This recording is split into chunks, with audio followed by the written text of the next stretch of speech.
What's going on, everybody? Welcome back to another episode of the Southern U Podcast, where we try to educate landowners in the South on all things land related. Today, we are down a man. The AL Deer legend is not with us right now. He's off doing other. I think he's cooking fish at church. He may be. I think he's at a fish fry or something like that. But Jeremy, you guys know Jeremy Ferguson, Tut Land and Wildlife Consulting Services. And my name's Taylor. I'm just some guy. But all things marketing. Yeah, all things non-academic. Anyways, yeah, we're to say that we are throwing this thing together today, y'all. We kind of got the cards stacked against us. Let time creep up on us. Everybody's busy. Hunting season's right around the corner. I tried to do some yard work yesterday, and if you can't tell already, I got all the sinus all, funk. all the funk, all the mucus in the sinuses. So y'all bear with me. It sounds like I'm talking through my nose. It's because I am. But today got a pretty cool show though, because we polled our audience on Instagram and asked you guys what you wanted to have us cover in the coming weeks, and during hunting season, that sort of stuff, what things you'd like for us to spend some time talking about. And that's what we're about. Whatever you guys are interested in and are trying to find more information about, we want to try to speak to those things as much as we can, if we know how to. So you guys sent in some really good stuff, and I think what we're probably going to do is break this up into two different shows. But for now, we're going to kind of take about half of these that were sent in and see if we can't put together a show from them. But it's kind of random. It bounces all over the place because there's a lot of different things that you guys had submitted. And that's a good thing, too, because we really like kind of doing a little bit of everything ourselves. Mm-hmm. So I do have at least one resident biologist in the room with us. So we can bounce some stuff off of him. See if we can get this brain to come alive. That's right. This afternoon.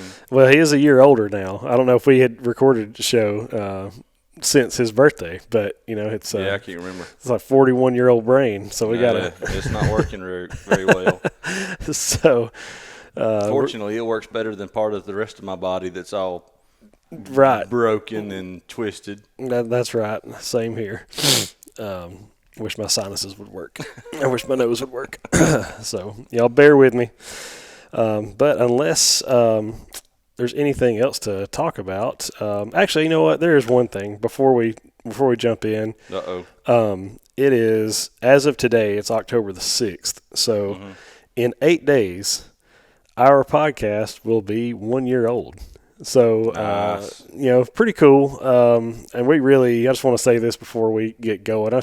Thank you guys so much for your support. Thank you for interacting with us, engaging with us on social, and letting us know what we're doing well and what we're doing wrong. Yeah, what we're doing wrong. You guys you're not bashful about that either. You make sure and let us know when we're doing stupid stuff too, or if you disagree with the opinions. I mean, it's been fun. It has been fun. It is very stressful because we all have more than we can do, and we added this on top of it. But it has been fun. I guess some of the comedy that comes along with me and Matt trying to do something like this, it's made it entertaining. It has, or at least given me more ways to make fun of Matt. Which is really what this thing's about. If you haven't figured that out, no question. We just want a new way to to rip on Matt. Pick at Matt. We're gonna go with it, especially on days like today where he's not here to defend himself. That's right. So of course he'll be the moron of the group that shoots 140, 150 inch deer opening day of deer season. Absolutely, yeah, you count on it. Of course, it helps when they're in your backyard too. It does. Yeah. But he don't tell anybody about all those high fences he's shooting over there. Matt can't. Shots fired. Matt can't rebuttal. No rebuttal. Oh man! But all that to say, thank you guys. We really appreciate you, and we do have some cool stuff coming up. Specifically, if we can make this work, and by we I mean me, because I'm like the only one that that would really have to work hard to make it happen. Everybody else is good. But we may have an opportunity to do some stuff in the month of December that would be really, really stinking cool if I can just pull it off and get there. But Brittany, if you're watching or listening, we need him for about 6 days. Yeah. Unfortunately, 6 days is about what it takes. It's hard to do it for less than that. So, because of the location. But we'll let you in on some of that stuff as we get closer. But right now, we're getting geared up for deer season in Alabama. It opens up in, about a week, or a little more. Look, right now, I could care less. It is 90-something degrees out there. Yeah, I know. We got a taste of deer. We got a taste of false fall there for a little bit, and it was nice. But the opening day of dove season was phenomenal. Yep. We got down to, say opening day, it was opening weekend, but we got down to Dr. Kane's farm, and that morning it was 52 degrees. Yes.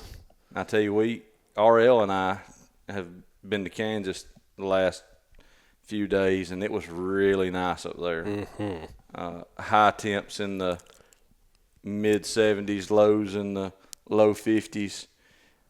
That'll give you the itch. That does. Yeah, if it was that temperature here, it would be game on. Yes. But when I walk outside and immediately just whole body sweat, I'm done. I know it. Well, and it's funny because this is my favorite time of year. Yes, it's hot. Yes, there's bugs. Yes, it's like, humidity out the wazoo. But I love hunting when there's lots of food and and deer are not pressured. And it's my favorite time to be in the woods. I like it better than the rut. I agree with that. It's just so much sweeter if it can coincide. Oh, with the sure. cold front. Of course. A high pressure cold front. Oh, yeah. Which y'all can pray for that too, because opening day here is the 15th of October, and I was lucky enough to get selected for a SOA hunt at Thigpen Hill.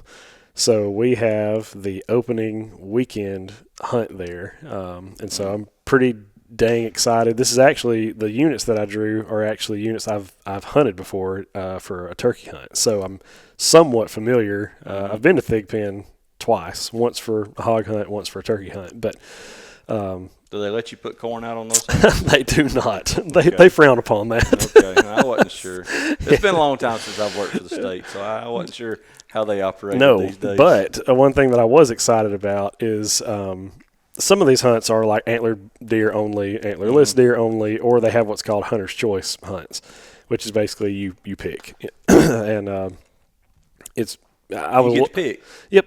Yeah, so but it's pretty cool because in that zone, if you guys are familiar with Alabama's zoning system, technically down there the zone calls for the first 10 days. Where you cannot harvest does. And then after that you can. But I guess the state can kind of override that for some of these hunts for population control purposes and that sort of thing. So this one is actually a hunter's choice. Just call it what it is. The state can kind of do what they want. That's true. Which I mean is that's within regulations and setting bag limits and seasons. They can absolutely do what they want to do. Yes, which I was kind of upset about because a cousin of mine had informed me, like, oh, man, you're not going to be able to shoot a doe. And I was like, what are you talking about? It's like, man, according to the zone, the zoning map, like, you can't shoot. You've got opening weekend, so you can't shoot does that weekend. And I was so bummed because, not that you couldn't shoot a buck down there, but chances are slim. Yeah, they're slim, and and then there's restrictions on what buck you can take too. But I got the official email from the biologist and looked through all the rules. Me and Kyle, you guys have heard me talk about him, taking him with me. We'll try to get him his first deer with a bow, but each person gets one buck each, and each person can kill up to 3 does each. Nice. So, I mean, obviously, if you can find deer, you're coming back with something. Yeah, I mean, yeah, and of course pigs there too, that kind of stuff. But how wild would it be if you had the opportunity to harvest 8 deer? I mean, not that we would, but it's just it's crazy to think that there's that many there that they can do that. I know you'd be pissed off after you got through cleaning all of them. Oh yeah, you'd be mad at yourself. It'd be awful. After the first one, like, all right, let's But there's nothing more fun than taking a deer, a hog, or something with archery equipment, and then celebrating that with your buddies and going through the whole thing. But it's fun one time. If you have to do that same thing like 7 or 8 times the same night, it's no fun. No. It becomes work rapidly. And I've got a friend of mine, Jake. If you're listening to this, he'll appreciate it. But he calls it. There's 2 types of fun. He says there's type 1 fun and then there's type 2 fun. Mm-hmm. Type 1 is it's fun right now. Mm-hmm. And when you look back and you have memories, it's fun. It's still like, oh, man, that was awesome. But type 2 fun is like in the moment, like this sucks. Misery. Oh, my gosh, this is awful. But when you look back, you're like, it really wasn't that bad. It was fun. You know? So, well, I fondly – I mean, that is a perfect example of my buddy Byron and I went to Nebraska 2 years ago, and we hunted 16 days. And in the midst of that, other than having a good time with my buddy, it was miserable. Yes. But he and I talked on the phone. He moved from Mississippi back to Georgia a few weeks ago, and just talking with him, seeing how transition was going, and he started talking about that hunt, and he's like, man, I told you I would never, ever step foot back in that place. And he said, I don't know, it's just under my skin. He said, I want to go back. Yep, I know. And I've already talked to you and Matt. That's right. I mean, Byron and I spent 16 days on, I think it's a couple 100,000 acres total.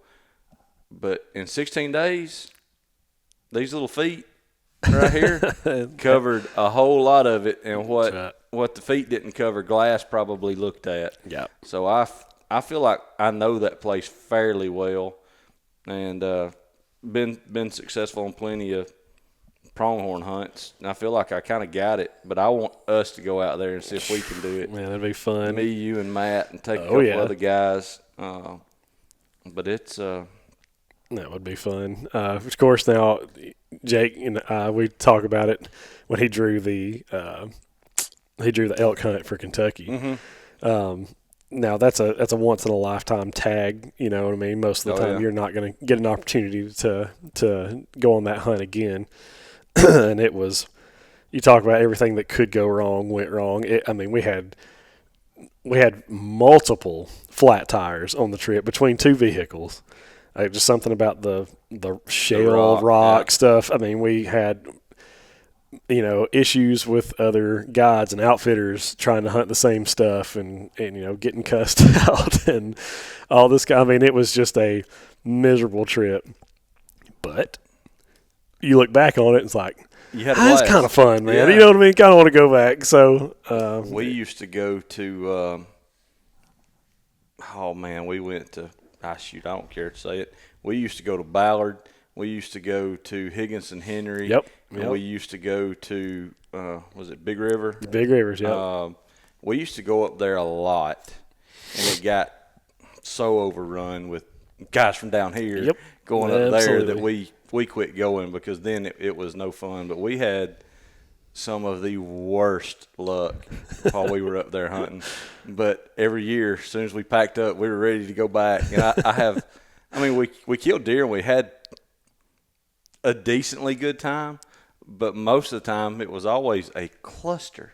Yes. Just something going on up there that just what finally kind of I guess broke the camel's back, so to speak, up there. We hadn't been seeing good deer on some of the areas in quite a while because there were so many hunters going up, and got to talking. I mean, I was working with the state even before I worked with Game and Fish.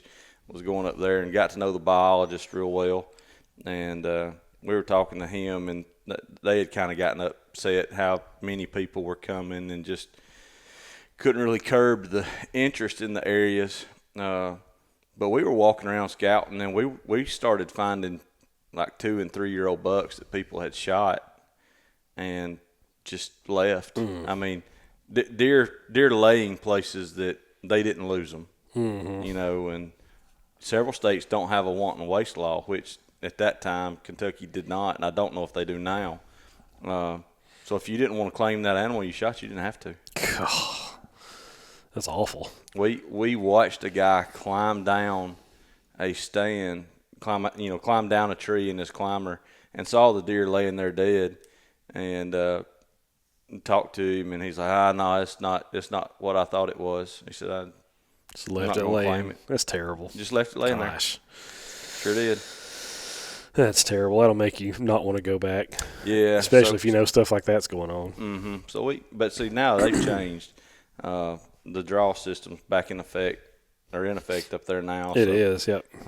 It's tough to get on those areas. So Mm-hmm. I may start trying to go back one I of these know. days. I'm an idiot and forgot about my deadline and let all of my points. No, you didn't. I did. Oh, no. See, I do wish other states would. I assume Iowa is still the same as they've always been. They don't expire. I don't think. I hope not. I don't know. I've never applied for Iowa. But I've had 6 points for years and need to go, but I don't have anybody to go with. I'm not going to go by myself. no, no doubt. Well, guys, I guess we'll just go ahead and jump right in. I think we've flapped our Shot the gums. bull Enough. So, like I said, some of these, all these questions came from Instagram, and they're just kind of all over the place. Some of them are related to run and gun type stuff. Some are about food plots, and we're just going to cover some of these, and then we'll probably break this up and do another segment at a later date. But for now, the very first question here, and I wanted to ask Jeremy specifically this one, so I'm glad he was able to make it out. But somebody was talking about buying versus leasing property specifically to hunt on. Mm-hmm. Kind of pros and cons there, and just kind of compare and contrast. What are the scenarios in which it makes sense to buy the property, or what are scenarios where it makes more sense to maybe lease it, those type things. What can you do with one versus the other? Mm-hmm. And let's just kind of, I guess, dive into that and see if, we're projecting on some of these questions a little bit because we don't know exactly what you mean when you're limited in what you can submit. But I think you're just kind of wanting to see, where does it make sense to buy versus lease? Yeah, well, there's 2 huge pros for each one, and they're totally the opposite. Mm-hmm. So the pro on buying land is you own it, you can do whatever you want to with it. That's right. The giant pro for leasing land is you don't have to be able to afford to buy land just to be able to hunt. That's right. So you've got 2 huge pros.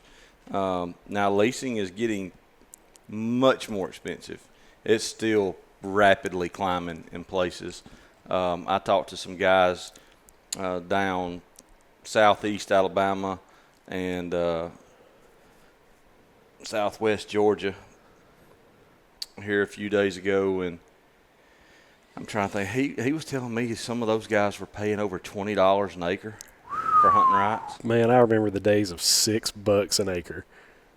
Me too. I mean, that's craziness. Hey, when I went to work for Cetera, the year I went to work for them was the first year that they had stopped doing it. They were selling a permit, so you had to go to the office at each location, wherever the area was that managed that group of ground, that group of acres, and you could buy a $10 permit and hunt all year, any of it. God. Yeah, It went from that to that makes more sense than buying land for sure. Oh, absolutely, absolutely. There are a lot of back and forth with leasing and owning. Like I said, owning, you're going to be able to do what you want to. One of the things that I would really suggest folks that are looking to buy is do a lot of research on the area, on neighbors. Mm-hmm. You really need to have, this is my suggestion. Of course, I am a real estate agent, but my suggestion is have an agent or a broker that is helping you evaluate tracts on individual merit. Mm-hmm. You can fix property as long as you can afford to. It's kind of like Field of Dreams. If you build it, they'll come. Mm-hmm. And to a large extent, they will. Now, you want to be buying a place that has source populations of whatever animals you're wanting to hunt, what are game species. There's a phenomenal tract for sale right now on the market. We don't have it listed. I'm not going to mention it because I don't know that they'd want us to. but or at least the folks. But it's Triple Creek Farm over in East Alabama. When I was with Game and Fish, we helped them start developing that property for quail, and the guy's idea was he wanted to hunt wild populations of quail on his own property before he died, and there was one problem. No quail. There was no quail. That's right. And we actually did covey counts to prove that there were no quail, but he actually was involved with tall timbers and research and management, and they did a translocation project. So they brought wild birds up. He managed the property very, very intensively, and now he's got wild birds. Gotcha. So it's a premier Alabama property. But I said all that to say, you know, he did not have a source population to achieve the goal he wanted to achieve. However, he had the financial ability to do Right. that. And that's the advantage of owning the land. Yep. You know, you can do that kind of stuff. Not everybody can afford to do the things that he was doing. Deer, much easier, you know, to determine whether or not you've got deer. I mean, pretty easy to walk around and look for deer tracks, deer scat, find, deer sign. Throw cameras up.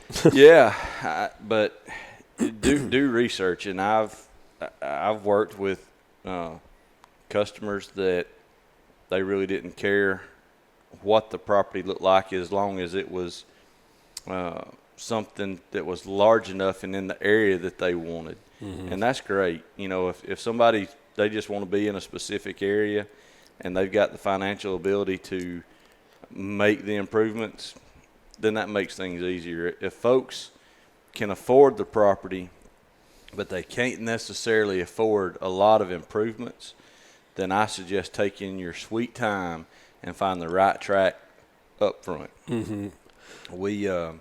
I searched for a guy, a piece of property, and we looked from central Alabama all the way up into southern Tennessee, and he had some very, very specific goals, and it took us a little over a year to find him the right track. Yeah. So just take your time. But some of the benefits with leasing, look, a lot of the infrastructure is already going to be in place. If you're leasing, most of the time in the southeast, you're going to be leasing from a timber company or a company that's managing land for a REIT or a TMO, something like that. So, you know, there's going to be roads in place. There's probably already food plots. Some instances, there may even be shooting houses and stuff left from past, customers. But the one thing that you got to understand is they own that land. Either somebody does that the REIT and TMO's managing it for, or the company that you're leasing from actually may own the land. They're going to control what you can and can't do. They can come in at any time and tell you, hey, boys, we're about to clear cut that 300 acres, and you've got 500 acres total, and they say, stay out of it. Well, I mean, you've already spent all that money on your lease. You spent all that time, then you're going to have to contend with that. It turns people from leasing a little bit, but, man, I love logging going on my, if I've got a place to hunt and I know active logging is a possibility, I'm all for it. Right. Timber companies and land management companies often are not going to let you remove any type of timber to make a food plot or anything in that sort. So your hands are going to be tied. You're not going to be able to burn. I don't know of any company that allows burning. Now, private landowners may, as long as you get a certified burner. I don't know of any that do, that some may. A lot of them aren't going to let you do road work. Some of them will, but a lot of them, they want to do their road work so that they know how it's done. And I'm talking major work, putting in culverts, right, grading roads. Now, if you're just using a box blade to keep something up and keep it manageable, then nobody's going to have a problem with that. Right. But there's merit to both. I mean, obviously, best case scenario is if you can afford it, buy your own place. Right. Well, I would say my only it's not really a rebuttal, but just a different experience. There's a very popular company that puts Make all that noise there. sorry guys, that basically will get these tracts of land that landowners, farmers, whatever want to lease, and they put that out to the general public and try to get it leased for them. I mean, it basically is, Yeah, there's there's several companies leasing doing agents that now. Yeah, and we, me, my dad, a few of our friends, leased one of these tracks. One because it literally had everything that we wanted. It was a great location in terms of from our front door. Didn't take that long to get there, which is something so hard to find where Jeremy and I both live. You can probably lease land somewhere, but it's not going to be within an hour drive of your house. It's probably going to be closer to 2.5 to 3. Yep. So we ran across something that was closer than that, and had everything we wanted. Had some ag, had pines, had cut over, had plenty of hardwoods, multiple creeks running throughout. We talked to the landowner, the guy that was trying to lease it, and thought we had kind of found something that we may do. We may have this property, as long as we can kind of have a good working relationship with the owner, we may have this for 20, 30 years. You know what I mean? Our kids can, hunt this. And that lasted all of one season because the lease was, at least for that point in time, and certainly I would say now, the most money that I have ever spent to be a part of any kind of lease or club. And it could have been really, really good. It could have been, a really good thing. But my thoughts are, and it's just an opinion, it's not right or wrong, but my thoughts are if I'm leasing the hunting rights to this piece of property, I would expect other people to stay off of it during hunting season. Now, you may go, that's not how that works, Taylor, and that's fine. But we leased this property, and opening weekend, this is the Saturday, opening weekend of rifle season, the landowner is on one of the food plots that Saturday morning running a chainsaw. We're like, hey, man, what are you doing? Oh, I'm just cutting up some firewood. Got firewood for the house. I'm like, can you do that elsewhere? Can you do that another day? Like, you know what I mean? Yeah. And this goes on. That's not the first instance. This goes on and goes on throughout the whole season. And it was just like, all right, this is not what any of us thought this was going to be. If, it was my understanding you gave us the right to hunt it, in which we did.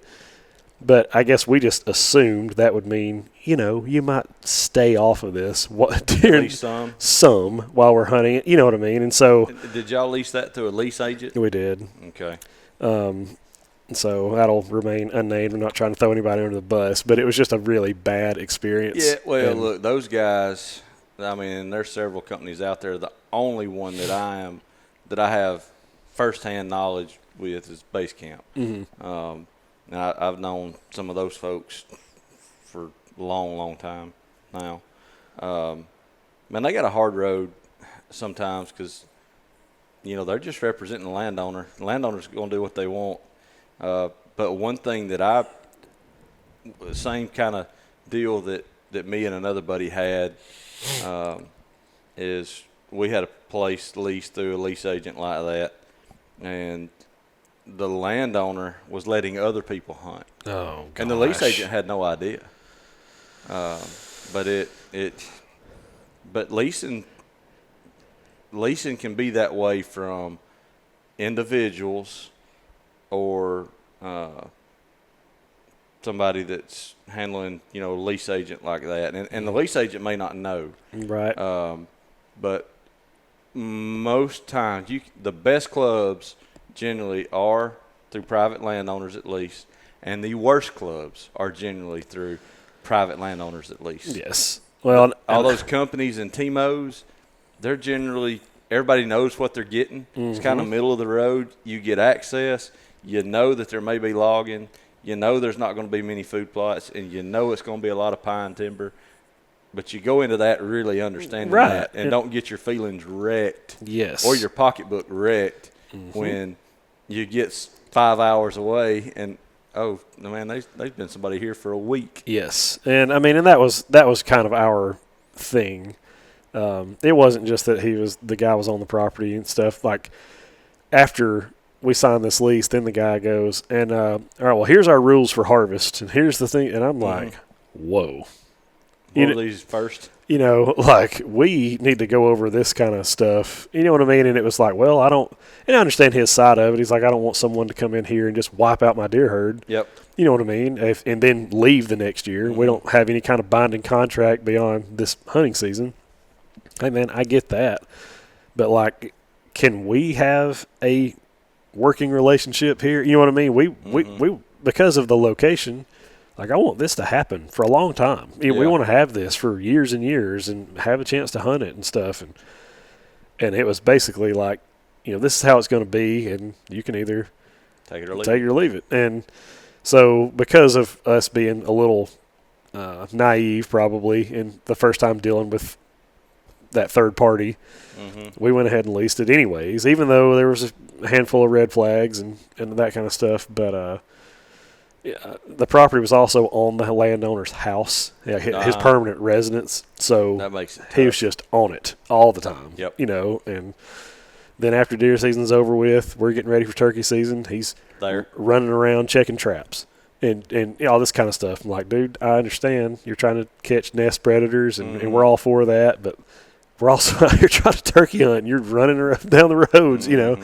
So I would just say, I mean, that's leasing also typically involves more than just you. Oh, yeah. You know what I mean? Unless you are very wealthy. Easy. You know, yeah. You know, you've got to involve more than you. You know, usually it involves more people, and that gets complicated. You know, you have an idea of what you want to do with the property, and then there's 15 other people over here that. Well, Matt and I have covered that a couple times on this podcast, I think. If you're going to get in a club or you're going to have a club and you're leasing land or whatever you're doing, if you want it to be successful, there's only one way to do it. Gotta have a dictator. That's it. Plain and simple. Yes. A voting board for hunting will never, ever, ever work. No. The only thing with more than one head is a monster. Yep. You know. I mean, I've just been through it enough. You start out, you know, for 2 or 3 years, man, things are great. And then all of a sudden, some new guy gets in and, you know, he's somehow gets on the board and starts throwing wrinkles and things. And he'll get a clique that wants to do one thing and the others will get a clique, and it goes to crap in a hurry. So there's some other things to watch out for. I talked to a guy on the phone. Matt was with me the other day. I mean, he called me pretty interesting. And I had dealt with it before, so it didn't catch me completely off guard. But I'd only seen it one other time. But a guy had a piece of property that he was debating wanting to, one, either hunt or sell. And he really preferred to sell it. Somebody down the line in his family bought that property with no hunting rights. So what? The hunting rights were deeded to another group of people. Oh my God! And he's like, "How do I handle that?" And I'm like, "Boss, these not good ways to handle that." I said, "You got 2 things that you can do." I said, "You're going to have to get your real estate attorney and figure out if you can negotiate those rights and get them all back, you know, under ownership, or you're going to have to try to sell it without hunting rights." And I said, you and I both know what it's going to bring where it's at with no hunting rights, because that's all it's there all for. It's there for. Right. Yep. God, it's terrible. And then from the leasing side, folks really, really need to have somebody. I'm not saying get legal advice, but somebody that understands contractual language to read through the lease. Yeah. And I'm going to go out on a little past that. If you're a leasee or you have folks that lease from you, and you have a hunter liability insurance policy. Make sure somebody that understands that language goes through it. Yep. I've seen people hung out and dried on some lease contracts that they signed and on the liability insurance. One of the crazy ones, and I'm not going to go into it at all, other than just mention it, is but an excess basis clause in your hunting lease insurance. Understand what that means. Read up on it. Understand what it means. Yeah. Yeah, that stuff is scary because, I mean, all any of us are trying to do when we lease property, like we're trying to have fun. Mm-hmm. And I've said this on this podcast, multiple times, but man, when this stuff stops being fun Mm-hmm. because of whatever reason, legal reasons or because of your neighbors or because of whatever, like it kills the sport. Like it kills the heart behind it too. So do what you got to do to protect yourself. Yeah, and I'm jaded from that because I was with a company. Sure. Everybody always wanted to sue us. Mm-hmm. No matter what happened. But we did have, I think it was 2 instances where we had fatalities while I worked at the company, hunting related. May have been 3. I know of 2. But you got to cover yourself. Sure. No doubt. Well, hopefully that helps on the buying versus leasing. We kind of went all over the place on that. But yeah, I mean, it boils down to if you can afford it, get it. buy it. Look, land isn't getting any cheaper. It's not going to decrease in value. Absolutely not. They're not making any more of it. Nope. So if you can afford it, get your own little piece, because then nobody other than the government can tell you what to do with it. Yeah. They're dang sure going to try. Oh, yeah, they will. But if you can't do that, then there's plenty of lease options out there. Look, I lease land and I own land. We got maybe Moneybags McGee over there. we may have a total of like 3/4 of a deer on the place that I own. Yeah. So I have to lease ground to go to hunt. Yep. Anyway. The rest of us. Yep. All right. Well, let's see. We'll move on. This is an interesting one. I think this probably relates to a lot of people that listen to this podcast. Let's talk about food plots with minimal equipment. I know that there's like every hunting show or YouTube series you pull up. These guys have these big, giant, lush green plots, and it doesn't really matter what part of the world it's in. But you see them. Some of these guys will even show some of the prep work that goes into to planting these plots, and they've got huge tractors, and they've got thousands and thousands of dollars worth of fertilizer and seed and all kinds of stuff to make this happen. But like, what if you don't have that stuff? And what if you don't have access to it? Let me shine a light on that too a little bit.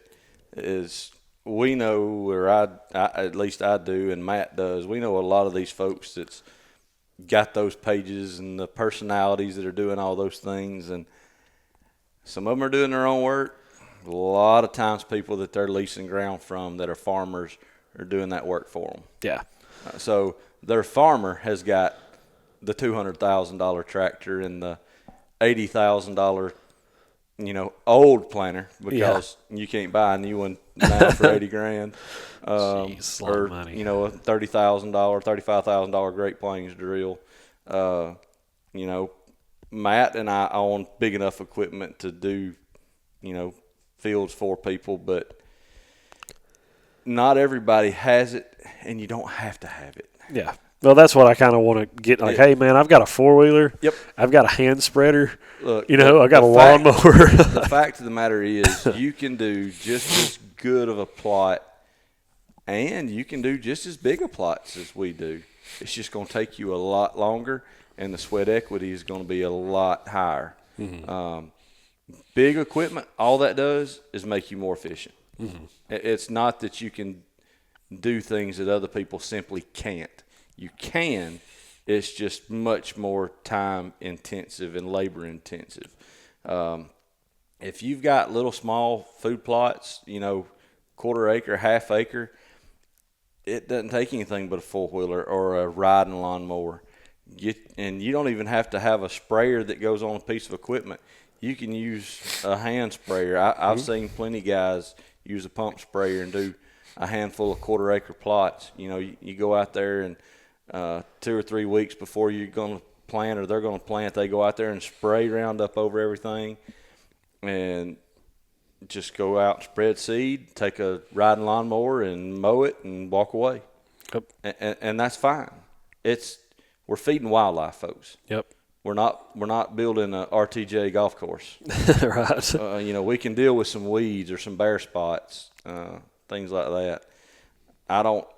I try to tell folks not to go overboard on what they think they need. But now, if a landowner is going to make it a priority that they do their own plots and they have a job, which most people do, they need to invest in equipment that makes them efficient.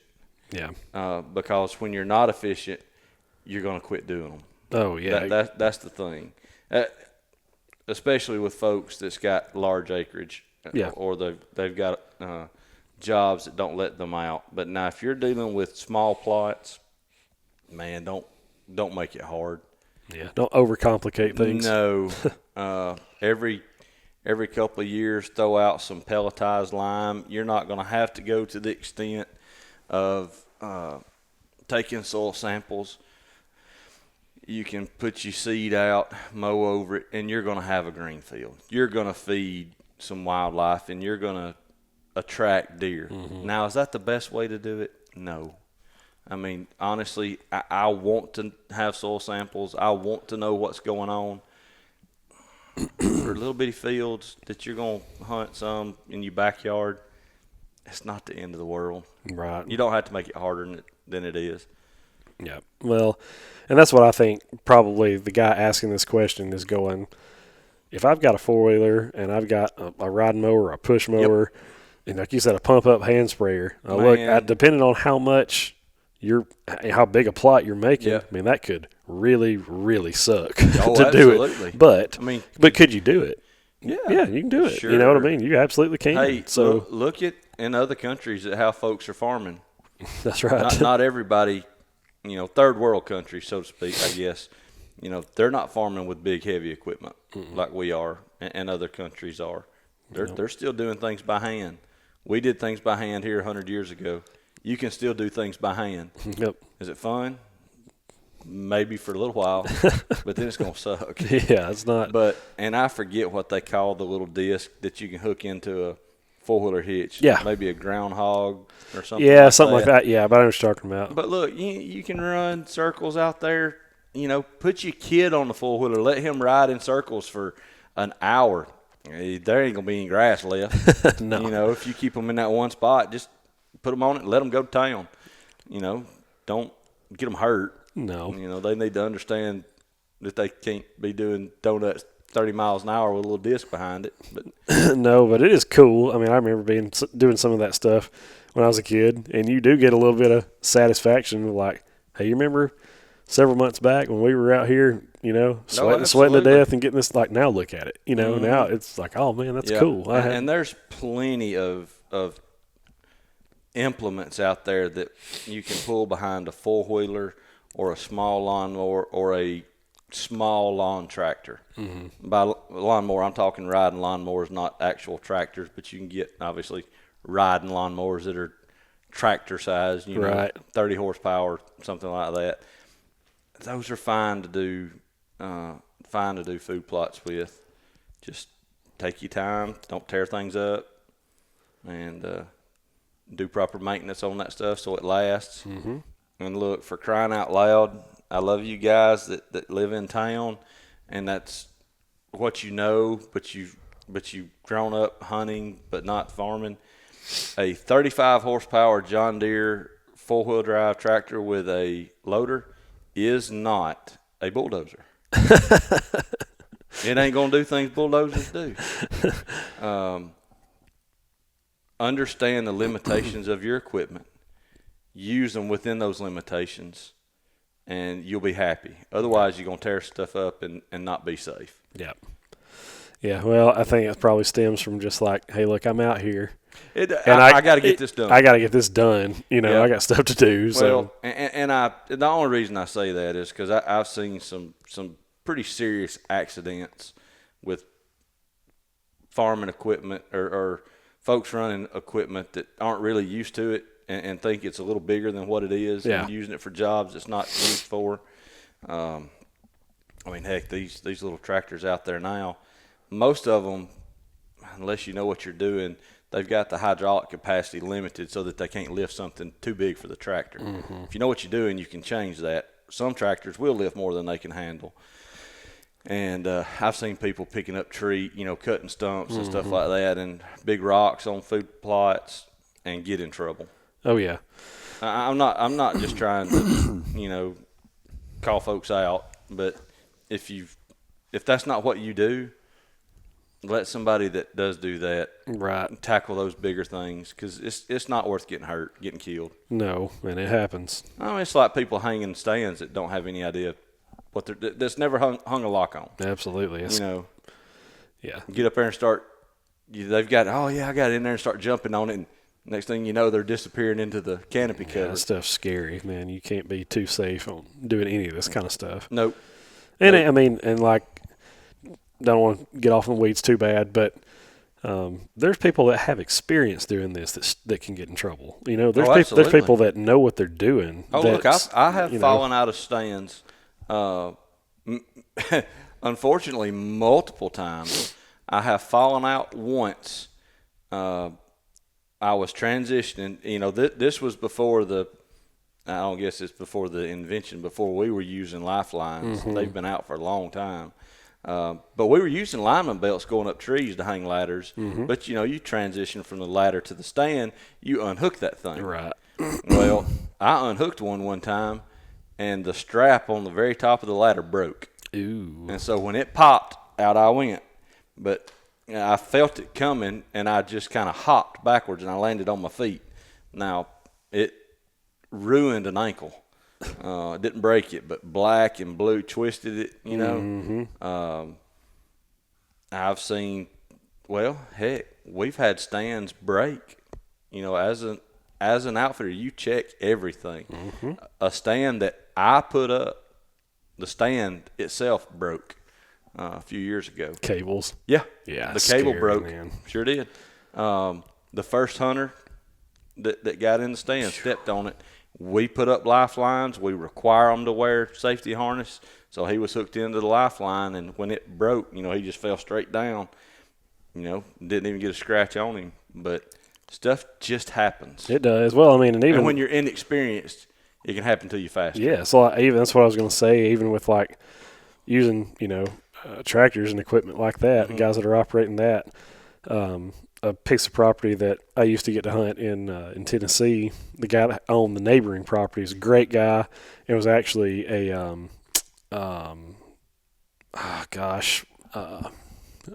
the term has left me, but not a forester, a ranger. So, anyways, he's been around this stuff, Mm-hmm. All his life, and he actually died on his property. Tractor tipped back with him. He was trying to go up too steep of an incline and hit something while he was going up the incline and killed him. Mm-hmm. And so it's just, stuff happens. That's all I was trying to say is that, even with experience, you still got to be careful. And that's why I, try to make it a point to say use the equipment that you have within its limitations. Because bad things can happen fast when you get outside those. Right.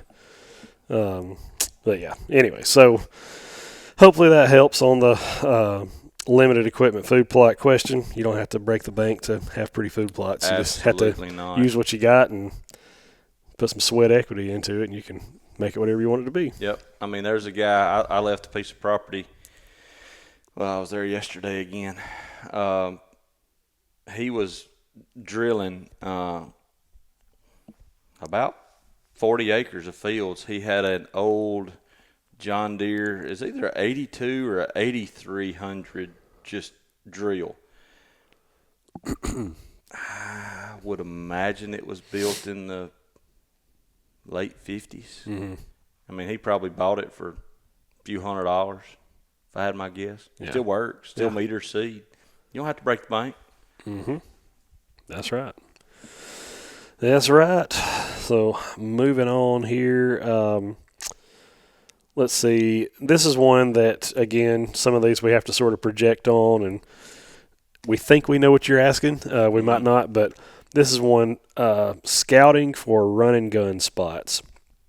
And I think you guys actually sent in a follow-up message with that. And it was something to the effect of, like, if you're going in somewhere and maybe it's public or maybe it's just a piece of private that you don't know, and you're having to pack your hunting method in. So if that's a climber or a lock-on or a saddle or whatever, you're packing it in with you, and then you're packing it out, trying to be on the move, that kind of stuff. Boy, saddles changed that game. Oh yeah, it has, no doubt. And the little tiny stands. Yeah. There's some stands out there that are like, oh, it's unbelievable. 18 pounds, 16 pounds. Oh, shoot, man. It's crazy. The only reason I know this, I bought Trey, that works for me. He did a little extra job around my house for me a couple of years ago that I just needed help with. And he's like, man, don't pay me. And I said, yeah, I'm going to do something. And he said, I tell you what. He said, I want this little Millennium stand. I said, okay. I said, I'll get you one. I didn't know they were, nearly $300. Right. But, man, I think it's called a M7. I'm not sure. But I think it's like 9 pounds. Yeah, it's crazy. I mean, a Millennium lock, the thing packs up and it ain't that big. Now, it don't look very comfortable for me. Right. Trey's not a big guy. But, yeah, I mean, now the mobility has changed so much. It has. You can buy rifles that are lightweight, bows if you don't rig them out like Taylor's right here. Yeah. You don't have to have a full pack to cinch it down on and put it on your back and carry it. Yeah, that's right. It doesn't have to. The site doesn't have to brew coffee for you. That's right. But yeah, I mean, I think there's climbing methods that make that easier and stuff. But specifically, I think what the follow-up question was, like, what are you looking for in those type of situations where you may be going in blind? I've not had a chance to really scout this property. You've got everything on your back. What are you looking for in a place to hunt when you're running, gunning, trying to pack in, I think that's going to be different for a variety of different people based off the way they hunt. Yeah, I do too. I mean, obviously, hopefully everybody says, man, you just got to go in and look for a hot sign. Sure. Well, yeah, what is that? For me, I'm not generally one that's always just targeting a specific buck. I do in places. Some places I just go hunt. I just want to see deer. Me too. Just enjoy what I'm doing. If I can get in and I can find relatively fresh tracks and or scat, turds, deer pellets, whatever you want to call it, and I can locate a food source that I'm reasonably sure they've fed at within the last 24 hours, that's where I'm going. Right. Early season, I'm going to hot acorns wherever I can find them. Or if I can find soft mass dropping during the early parts of the season, certain parts of the world, certain areas, you'll get into persimmon trees that are going to hold late in the winter. Some, man, they're dropping right now. Yep. It's just hard to know. Right. So you just got to get out there and you got to look. That's right. And I think too, just this would be a kind of a generalized statement because I don't know where you're hunting. I don't know, what your terrain looks like, all that kind of stuff. But time of the year, takes, precedence you got to figure out. Absolutely. That sort of things. But assuming this is early season, archery season type stuff, for me, aside from, yes, sure, go find some hot sign, go find, I have kind of found that terrain, use that to your advantage. Oh, absolutely. If you can find, if there's some kind of a steep incline of something like that, or this thing a creek, right here is your friend. That's right. If you've got Onyx or you've got Spartan whatever. Forge, whatever your favorite one is, that can kind of help you pinpoint some topography to go check out, to at least go see what it looks like. And I'm a big fan of finding somewhere, like I said, terrain where maybe it's really steep, along this entire hillside here, but there's a little swag that's easier to climb up. Well, I mean, deer are just like people; they'll take path of least resistance.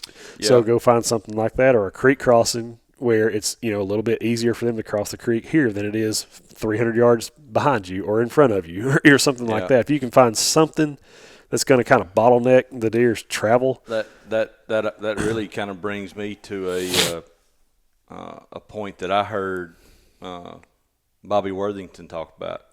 You know who he is? Yeah. Okay. I mean, he's books and podcasts and the whole 9 yards, but I've heard him say it several times that he doesn't, just look for individual trails.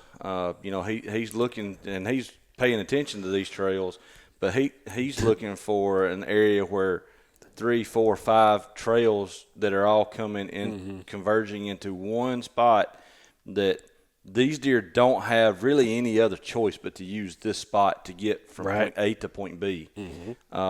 And I have utilized that, before or after, and even after hearing him say that, you're not thinking about he said that, but you're walking through the woods and you're like, okay, well, these deer are traveling all over the place right here, but I get to this one ditch and I can walk up and down it 150 yards each direction. This is the only place they're going to cross it. right? Within reason. A deer being chased by something may hit something and do something that it wouldn't normally do. Right. But look for those areas, and that's where these things come in. Oh yeah, for sure. Look for those terrain, those pinch points, rock outcroppings, water, something that forces a deer to travel in that particular location. Well, I mentioned Thigpen earlier when we first started, but I went on a hog hunt there, which basically started the day after deer season a couple years ago, and that's the only reason that I was able to take a hog on that trip. I basically found the freshest sign that I could find. There was rooting everywhere, but trying to find one that looked fresh was the hard part, and set up on the freshest thing that I could find, and I am butted up against a creek, and when I say against it, I'm talking about behind me 10 yards is running water. I'm as far back as I can get, and this pig comes out of some thicker stuff into the hardwoods. There's water oaks everywhere, and it goes to the creek, and it's really steep. I mean, there's no way that it would really, like you said, unless it was being chased or something spooked it, but it goes directly away from me as far as it can, realizes there's nowhere for it to cross, turns around and walks the edge of the creek back to me, and I shoot it.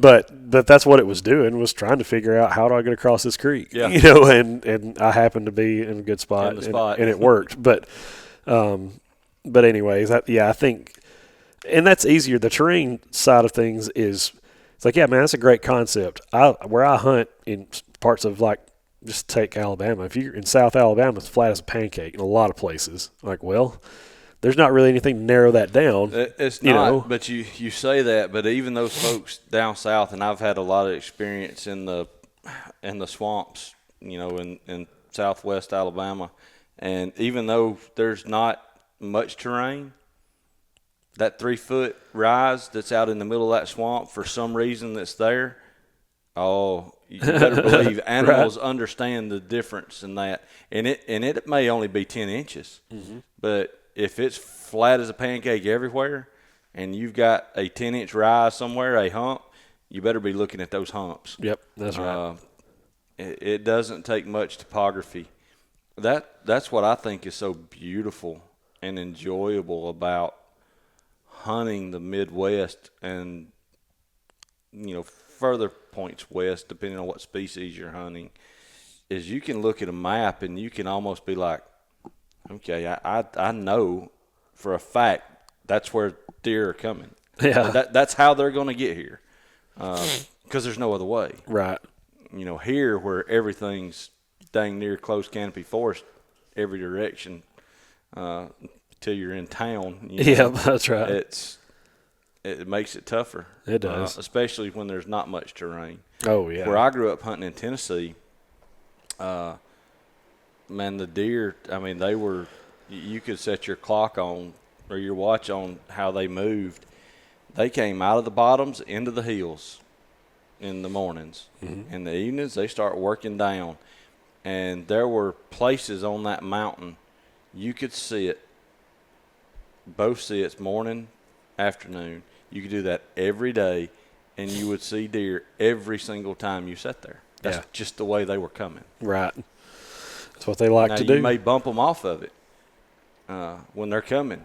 They're still going to come right there. Right.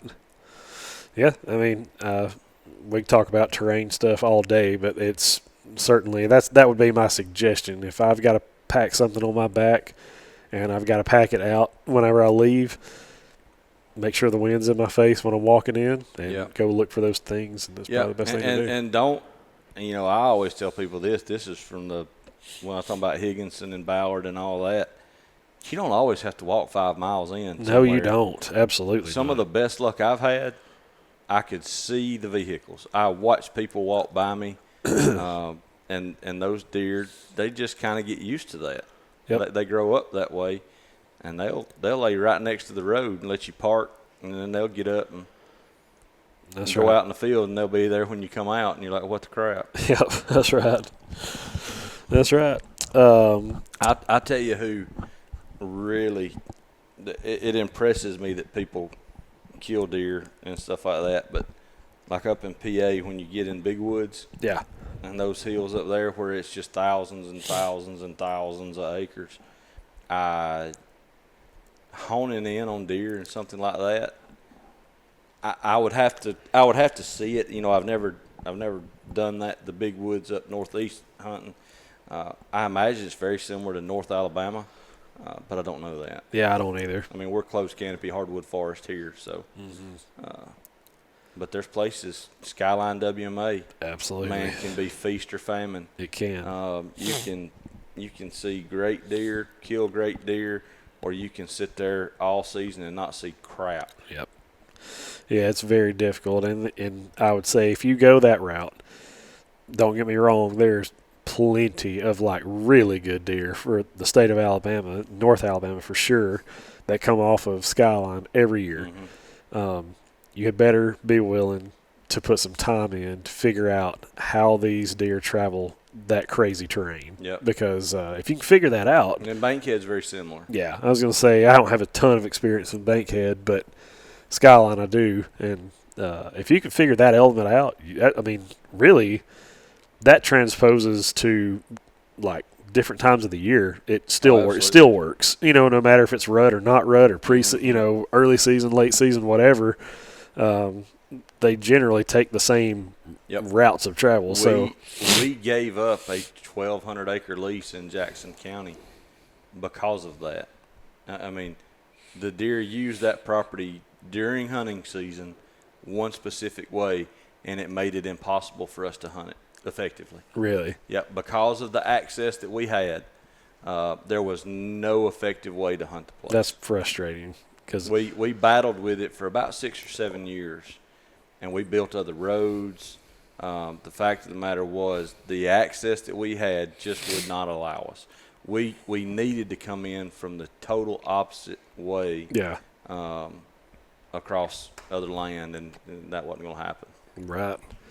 Yeah, it's frustrating. I've done the same thing too. When without a doubt that you have deer, and bucks on your property to hunt, but you can't get to them. Mm-hmm. That's hard to swallow. Like there's nothing you can do about it. Mm-hmm. Y'all have heard me talk about it before, but a couple years ago, I knew I had multiple bucks on this teeny tiny little piece of property here in North Alabama that I get to hunt, and I knew they were there. I knew when they'd be there, and there's one way in, there's one way out, and there's no way for me to get there early enough. I mean, if I got there at 3 a.m., it wouldn't be early enough.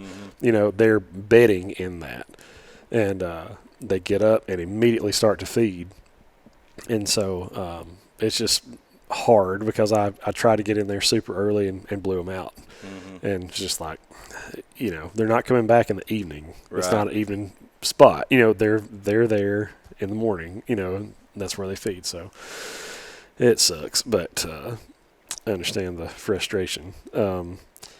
Last question here.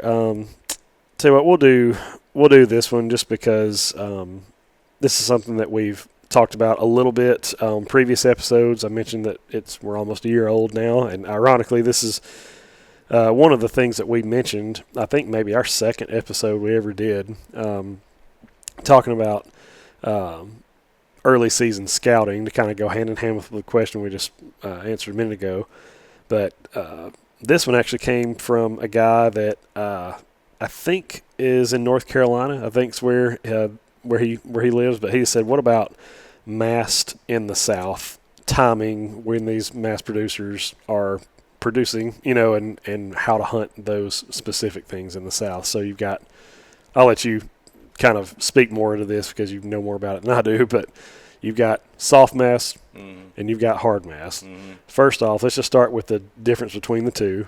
One's hard, one's soft. Yeah, and then beyond that, what makes those things attractive in certain times of year. And of course, now he's saying the Southeast, North Carolina, and is where he's at personally. But for us, we're farther south. And depends on where he is in North Carolina if we're going to let him consider himself Southeast. Yeah, that's right.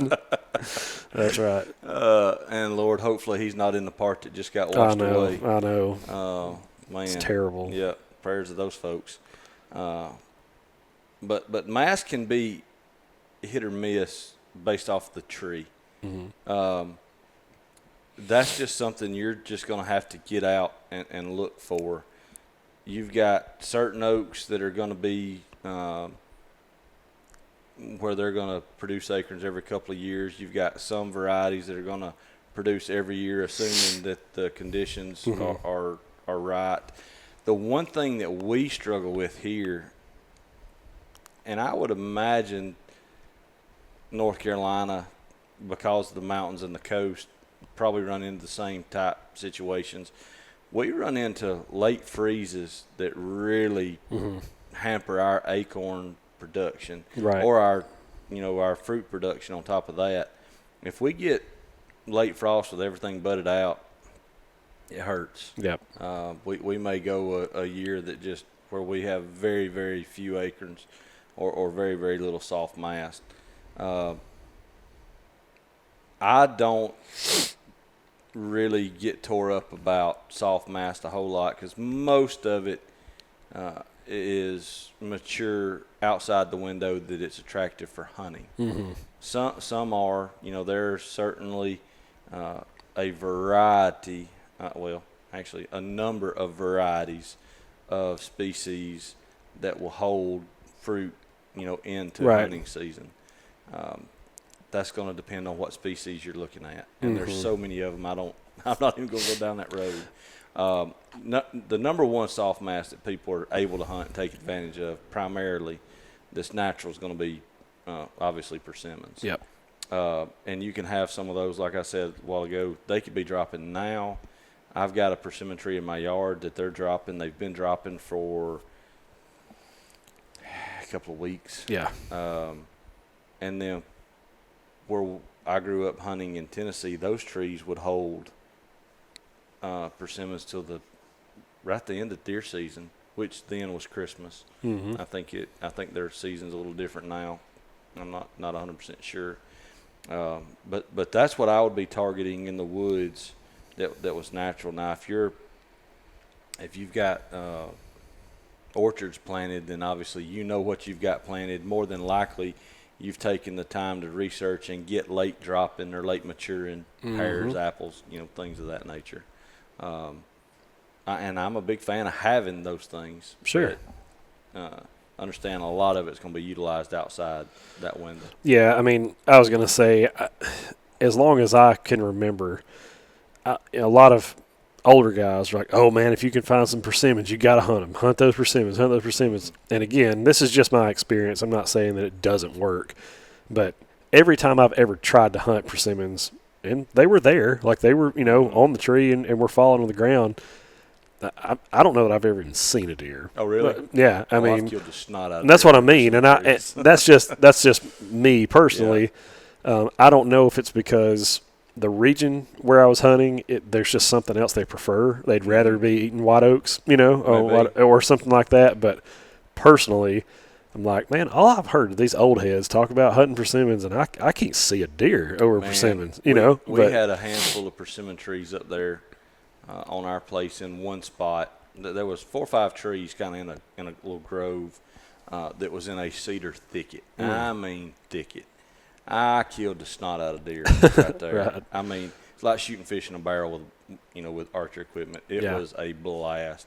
But now some of the persimmons that were out a little more in the open in the fence rows, we didn't see deer under them, until after dark. Yeah. The time period they were being utilized was just too late to take advantage of. Obviously, your hard mast or your acorns, you're going to have other nuts and stuff out there. Deer will eat pecans, for folks that's got pecans, folks that's planting the chestnuts now. I mean, deer wear those out. Mm-hmm. But primarily, everybody's focused on the red oak and the white oaks. Mm-hmm. You're going to have to get out and you're going to have to find which tree's dropping. Even if you find trees dropping, doesn't mean you're going to kill a deer there. Nope. They may not be feeding there. That's right. That's the hard part. Is finding the feed tree. I hate to say feed tree because it's these little buzzwords now. No, but got to find the feed tree and the buck bed. Yeah. Well, I mean, I would echo that too because I've hunted some places where it's almost like there's too much of a good thing. Like there are so many oaks, and they're all dropping. I mean, I've hunted places in DeKalb County where like it's like being on a roller rink. Like you can't even stand up. Mm-hmm. There's so many on the ground, and so it's like at that point they could be anywhere. They could eat any. So how do you narrow down which one to go hunt? One thing that I would mention to the guy there in North Carolina, and I'm not super familiar with what tree species dominate their ridges and whatnot. If they have as many mountain oaks or chestnut oaks or rock there's so many different names for that tree. I call it a mountain oak. About the size of your big toe. They're monsters. But deer generally don't prefer those. No. And they absolutely rain when they're dropping. There will be millions of gigantic acorns laying there, and you're like, why ain't anything eating these? Yeah. Well, they're bitter as all get out. Yeah. If there's something else to eat, they won't eat. And the crazy thing, it's a white oak species. Yeah. And they're just not eating that particular white oak species.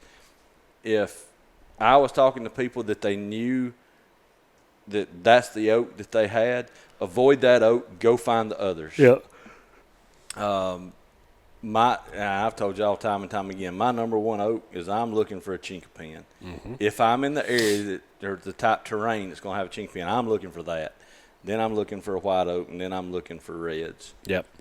So I'm going to target my oaks that way. Yeah, and as far as timing, I mean, you're from now till December. Right. Water oaks are going to hold late, and look, if you've got a pine thicket that you can find a water oak that's absolutely raining in December, it's magic. Yeah. Well, every deer in that thicket is going to come right there and vacuum up as many of those little acorns as they can. Well, and that's what I was going to say is all of this is relative. Yes. Right? So, sure, would they rather eat a white oak acorn? Of course they would. Mm-hmm. Versus a mountain oak. But if they don't have any white oaks, they're going to find the next preferred. Yeah, they're going to go down to it. And so I think it comes with knowing whatever it is, the ground you're hunting, whether that's public or private or whatever. But if you know what species are there, that helps a lot. And I've said this on the episode with Ernie and stuff.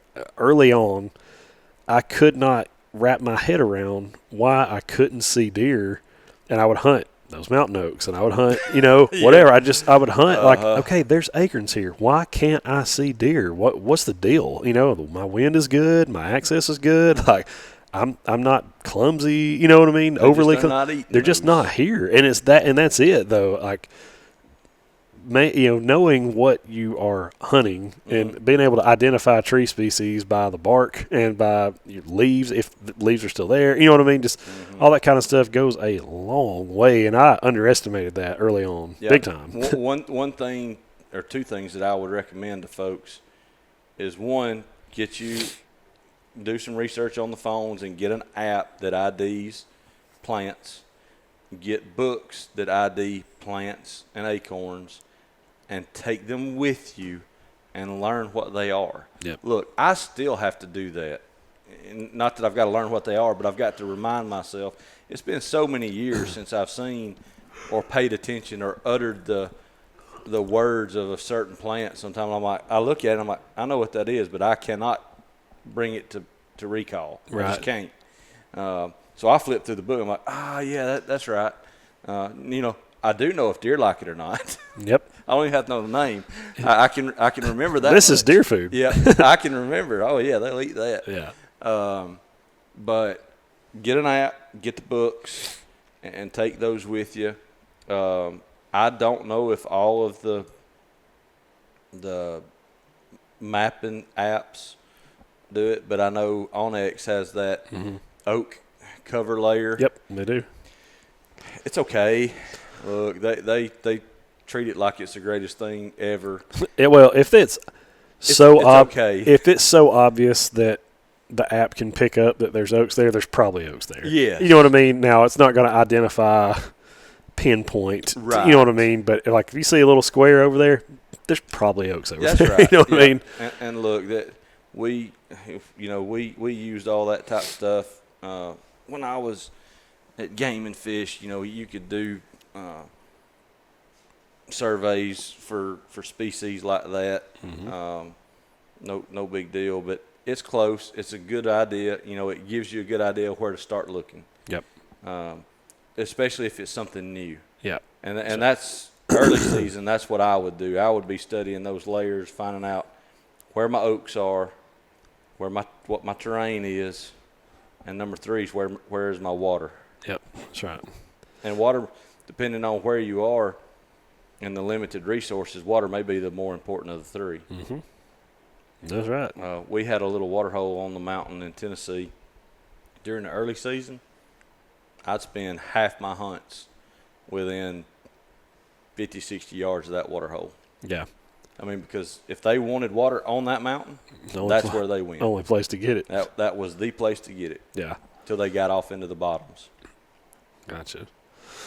Well, that covers about everything for today, man. I know we've kind of rambled and we've chased rabbits and we've talked about all kinds of stuff today.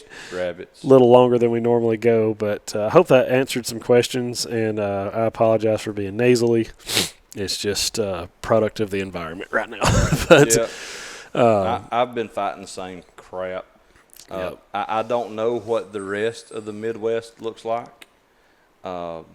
What Kansas looked, well, I drove through most of it, but I didn't get out. There were some areas that looked really, really dry. The part of Kansas we were in, they must have had unbelievable rainfall this year. Oh yeah. It's the tallest and the thickest that I have seen the grass and the prairie grasses and the weeds out there in several years. Well, that's good. So that's good. Yeah, I know. We talked to Al, and he said his part of Ohio, they might as well be parchment paper because that's about how dry they are. Yeah. So I don't know. I know. And of course, the season will kick off here in Alabama. Yeah. Yep, and I don't know, a little over a week. So looking forward to that as always. And I'm about to go hopefully get the rest of my sequel 33. That's right, man. Stuck together. Yeah, mine's together. I wouldn't call it ready to hunt yet. I still got I like to put a lot of time behind the bow before I go. I noticed you had your target sitting out there. Yeah, it's out there, and I've tried to just kind of make sure the Aeroflight is good, and I'm happy with it. Now it's just kind of getting yardages and getting everything dialed in. So hopefully if I can get free from other work stuff, I can get that thing dialed in before this hunt, and maybe bring something home in the process. But So what are you? What's your main target down there? down there, I mean, are you headed for a buck, or are you just going to shoot the first thing you? look, it's that gives it's you so an funny. opportunity? You guys have heard me talk about my buddy Kyle on Yeah. here several times, and Kyle is the most patient hunter relative to his experience that I've ever met. I mean, he never pulls the trigger, and not that you have to. Can we get him in the club next to us and see if it'll rub off? Oh, he'd be all for it. But I'm just like, hey man, you need to, on these types of hunts, it's a fancy way of doing a population control hunt. Yeah. And that's what its purpose is. Mm-hmm. So when you have the opportunity to take 3 does and 1 buck, it's because there's an overpopulation. They wouldn't do that if otherwise. So I'm like, hey Kyle, what you gonna shoot, man? We have an opportunity. You a very realistic opportunity to get you your first one. With a bow, and because he's killed some really good deer in Alabama with a gun. Yeah. Just because he's been really selective and smart. Now, has he been killing those deer out where he lives, or or just scattered around? It's kind of scattered around, Okay. but relatively close. Yeah. That's cool. Yeah, it is cool. I mean, he's done a great job, and so. I mean, to be able to take good deer that part of the world, Oh, absolutely. it's not an easy deal. Not at all. And so I'm like, hey, this is a great opportunity to get your first one with a bow. He's like, yeah, I'll probably hold out for just like, dude, the first legal deer that gets within bow range of me is going to get arrow flung at it, man. Look, and RL said it, I think, today that he was here talking about outfit is, man, just get practice killing stuff. Yep. But with a bow, with That's archery right. equipment. Yep. Because at which point you get into it enough that you decide to take one of those lifetime hunts, and you haven't had time putting arrows into animals. Yep. Oh yeah. That leads to breakdown of the system. For sure.